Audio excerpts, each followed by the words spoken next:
கிறிஸ்துவுக்குள் அன்பான தேவனுடைய பிள்ளைகளே, இயேசு கிறிஸ்துவின் பரிசுத்தமான நாமத்தில் உங்களை வாழ்த்தி ஆசீர்வதிக்கிறேன். இன்றைக்கும் நம்முடைய தியானத்திற்கு ஆதாரமாக எபிரேயருக்கு எழுதின நிருபம் 4ஆம் அதிகாரம் 16ஆம் வசனத்தை பாருங்கள். நாம் இரக்கத்தை பெறவும் ஏற்ற சமயத்தில் சகாயம் செய்யும் கிருபையை அடையவும் தைரியமாய் கிருபாசன தண்டையிலே சேரக்கடவோம். பிரியமான தேவனுடைய பிள்ளைகளே, இந்த வசனம் நமக்கு அழகாய் ஒரு காரியத்தை கற்றுக் கொடுக்கிறது.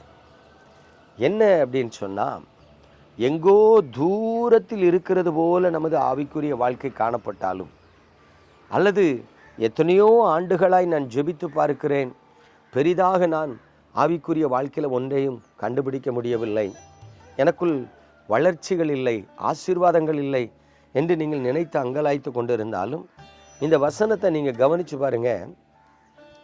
உங்கள் வாழ்க்கையில் கிருபாசன தண்டையிலே தைரியமாய் சேரணுமா. கிருபாசன தண்டை அப்படின்னா அது என்னன்னு உங்களுக்கு தெரியணும், அப்படிதானே? பழைய ஏற்பாட்டு காலத்தில் தேவனுடைய உடன்படிக்கை பெட்டி, அந்த மன்னா நிரம்பின பொற்பாத்திரம், ஆரோனுடைய கோல், இது எல்லாம் அந்த ஆலயத்தில் வைக்கப்பட்டிருக்கும். அந்த இடங்களுக்கு பேர் தான் கிருபாசனம். கிருபாசனம் தேவன் வாசம் பண்ணுகிற இடம் என்று சொல்லி நம்ம பார்க்கிறோம். இப்போ அப்படி தேவன் வாசம் பண்ணுகிற அந்த கிருபாசன தண்டையிலே சேரணுமா.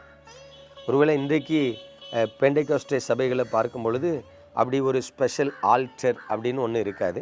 சில சர்ச்சில் ஸ்டேஜஸ் போட்டு ஆல்டர் வச்சுருப்பாங்க. ட்ரெடிஷ்னல் சர்ச்சஸ், பாரம்பரிய சர்ச்சில் ஆல்டர் இருக்கும்.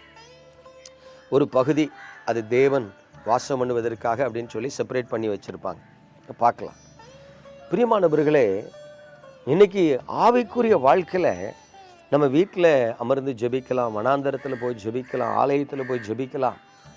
ஆனால் வேதவசனம் சொல்லுது, ஏற்ற சமயத்தில் சகாயம் செய்யும் கிருபையை கண்டடையும்படிக்காக, தேவனிடத்திலிருந்து இரக்கத்தை பெற்றுக்கொள்ளும்படிக்காக அவருடைய கிருபாசன தண்டைக்கு வரணும் அப்படின்னு சொல்லப்பட்டிருக்கு. பிரியமானவர்களே, அப்போ இன்றைக்கு நீங்களும் நானும் எதிர்பார்க்கிற நன்மைகள், ஆசீர்வாதங்கள், ஒத்தாசைகள் தேவனிடத்திலிருந்து வருகிறதுக்கு அந்த நாட்களில் அண்ணால் பாருங்க, ஆலயத்தில் போய் தன் இருதயத்தை ஊற்றி ஜெபித்தாள்னு இருக்கு. இந்த நாட்களில் நான் பெரும்பாலான விசுவாசிகளை பார்க்குறேன். பொதுவாக சிஎஸ்ஐ சர்ச் விசுவாசிகள், இன்னும் ஒரு சில சபை விசுவாசிகள் பார்த்தீங்கன்னா ஆலயத்தில் போய் ஜெபிக்கிற, தனித்து ஜெபிக்கிற அனுபவம் உள்ளவர்களாக இருக்காங்க. மற்றபடி நிறைய இண்டிபெண்டன்ட் சர்ச்சில் உள்ள விசுவாசிகளை பார்த்தீங்கன்னா ஆலயத்தில் போய் ஜெபிக்கிற அந்த அனுபவங்கள் அவர்களுக்கு இருக்காது. ஏன்னா பொதுவாக நிறைய இண்டிபெண்டன்ட் சர்ச்சஸ் மற்ற நேரங்களில் பூட்டப்பட்டிருக்கும். ஆராதனை நேரத்தை தவிர மற்ற நேரங்களில் பூட்டப்பட்டிருக்கும். ஆனால் இந்த பாரம்பரிய சபையில் பார்த்தீங்கன்னா எப்பொழுதும் திறந்து இருக்கும். அப்போ ஒரு ஆலயத்தில் போய் மனமிட்டு ஜெபிக்கிறதுக்கு, தனித்து ஜெபிக்கிறதற்கு, காத்திருந்து ஜெபிக்கிறதற்கு, கண்ணீரோடு ஜெபிக்கிறதற்கு அது ஏதுவாக இருக்கும். எவ்வளவு நேரம்னாலும் மணிக்கணக்காக காத்திருக்கலாம். நேற்றைய தினத்தில் கூட நாசரேத்துக்கு அருகே பிரகாசபுரம் அப்படின்னு ஒரு சின்ன கிராமம் இருக்குது. என்னுடைய மகளை ஸ்கூலில் விட்டுட்டு நான் திரும்பி வரும்பொழுது அந்த ஆலயத்தில் போய் ஜெபிக்க போனேன். அந்த ஆலயத்தில் ஜெபிக்க போகணும்னு பாருங்கள், ஆலயத்தின் கதவு வெளிப்புறம் சாத்தப்பட்டு இருந்துச்சு. அதை திறந்துட்டு நான் உள்ளே போனால் அங்கே ஒரு தாயார் தன் குழந்தையோடு அமர்ந்து அப்படியே கண்ணீரோடு ஜெபிக்கிறாங்க. ஆலயத்தில் ஒருத்தரும் இல்லை. ஆனால் அந்த தாயார் தன் குழந்தைய வச்சுட்டு அப்படியே முக்காடு போட்டுட்டு கண்ணீரோட, கண்ணிலேருந்து கண்ணீர் மட்டும்தான் வருது. தன் பிள்ளைய மடியில் படுக்க வச்சுட்டு அப்படியே கையேந்திட்டு அப்படியே வாயிலேருந்து ஒரு வார்த்தை வரலை, வாய் முணுமுணுக்கலை, உள்ளத்தில் குமிரி ஜெபிக்கிறத நான் பார்த்தேன். யோசித்து பாருங்க, தனித்து தெய்வ சமூகத்தில் போய் தன் இருதயத்தை ஊற்றுகிறது ஆறுதலாக இருக்கும், ஆசீர்வாதமாக இருக்கும்.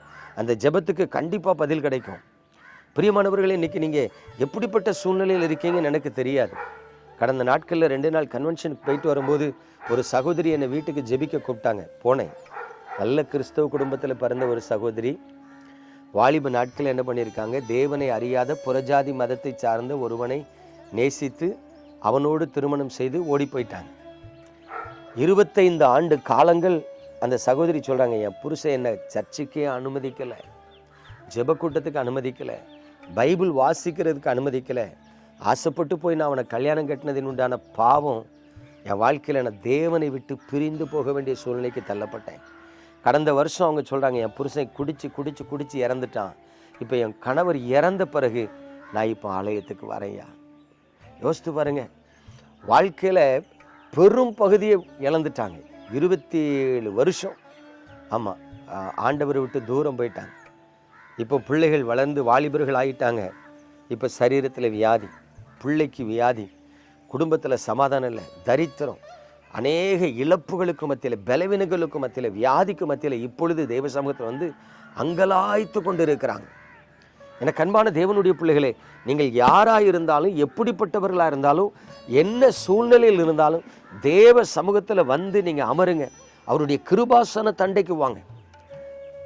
அந்த ஆலயத்தினுடைய உள் பிரகாரத்தில் வந்து அமர்ந்து ஆண்டவரேன்னு சத்தமிட்டு கூப்பிட்டு அங்கலாய்த்து உங்கள் பலவீனத்தை, போராட்டத்தை சொல்லுங்க.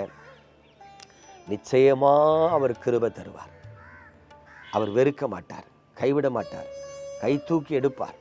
ஏன்னா நம்ம பலவீனமானவர்கள் தெரியும், நம்ம இருதய கடினம் உள்ளவர்களும் தெரியும், நம்ம வழுவி போகுங்கிறது அவருக்கு தெரியும், நம்ம வஞ்சிக்கப்பட்டு தான் திரும்ப அவரிடத்துல வருவோங்கிறது அவருக்கு தெரியும். அதனால தன்னிடத்தில் வருகிற ஒருவரையும் புறக்கணிக்காத கர்த்தர் நிச்சயமா நீங்க எந்த சூழ்நிலையில் இருந்தாலும் உங்களை ஏற்றுக்கொண்டு உங்களுக்கு அவர் சகாயம் பண்ணுவார். நம்ம ஜெபிப்போமா? எங்கள் அன்பின் பரலோக தகப்பனே, பரிசுத்தமான இந்த காலை வேளைக்காக உமக்கு ஸ்தோத்திரம். உங்கள் பலத்த கரத்தில் உமது பிள்ளைகளை தருகிறேன். ஆண்டவரே, வியாதிப்பட்டவர்களாக வருவாங்கப்பா. ஆண்டவரே, வஞ்சிக்கப்பட்டு பாவத்தில் விழுந்து போனவர்களாக வருவாங்கப்பா. ஆண்டவரே, ஒருவேளை கர்த்தரை விட்டு தூரம் போய் விக்கிரகத்துக்கு பின்னாடி போன நிலையிலையும் திரும்ப வருவாங்கப்பா. எஜமானனே, எந்த நிலையில் உமது பிள்ளைகள் வந்தாலும் அவர்களை ஏற்றுக்கொள்ளுகிற உமது அன்பு, மனதுருக்கம் அவர்கள் அக்கிரமங்களை மன்னிக்கட்டும், அவர்களுடைய மீறுதலை மன்னிக்கட்டும், அவர்களுடைய நோய்களை சுகமாக்கட்டும். உம்முடைய தெய்வீக அன்பு வெளிப்பட்டு அவர்களை பலத்தினால் இடைகட்டட்டும். ஆண்டவரே, உமது அளவற்ற அன்பின் ஆசீர்வாதத்துக்குள், கிருபையின் மேன்மைக்குள் உமது பிள்ளைகளை ஒப்பு கொடுத்து ஜெபிக்கிறேன். ஆசீர்வதிங்க. ஜெபம் கேளும் எங்கள் ஜீவனுள்ள பரம தகப்பனே. ஆமென்.